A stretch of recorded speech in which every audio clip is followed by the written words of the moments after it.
Was your mother home? My mother was home, yes. My mother was home. She contributed to the business by doing some bookkeeping. But it was not a significant effort in terms of time. I think it was I would say a lower middle class kind of an existence, economically speaking. We had a modest apartment, but I think we lived relatively well.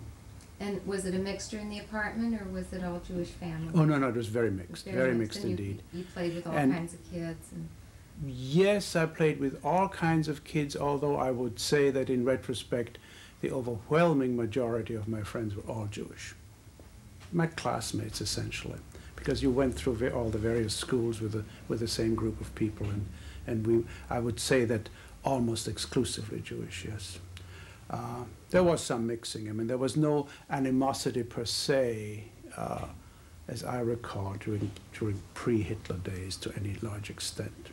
When did you first start to become aware of a change in your life and what was going on around you?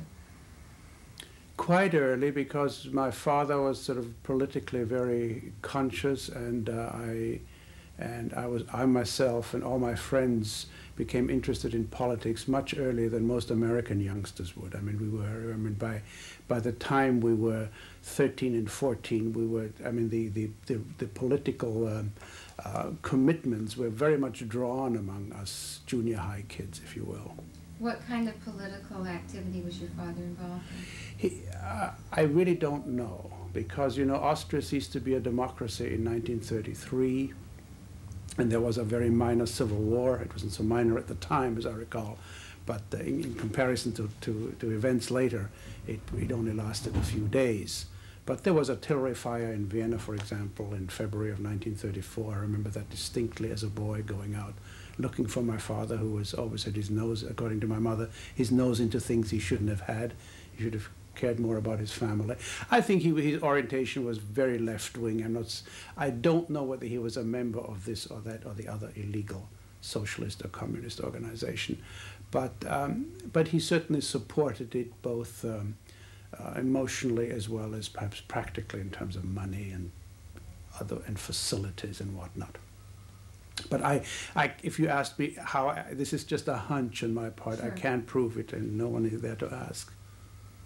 So you had a political awareness. Very much so, yes. And how did that affect your life? Well, I think it brought me together with a lot of people who felt, you know, it created a community among us younger people. I mean, these battle lines were drawn quite early. Most, but not all, the Jewish kids were more committed towards the left-wing parties, socialists and communists, while there was a considerable minority of illegal Hitler youth already in existence. Illegal in the sense that the Nazi Party was prohibited in Austria, but it was very strong and very powerful, and a lot of these youngsters in junior high and high school were members of this illegal organization. And but I think I would say that those were sort of the two ends of the normal curve. The majority were sort of fairly indifferent. And you were sort of one end of the curve? I would say so, yes.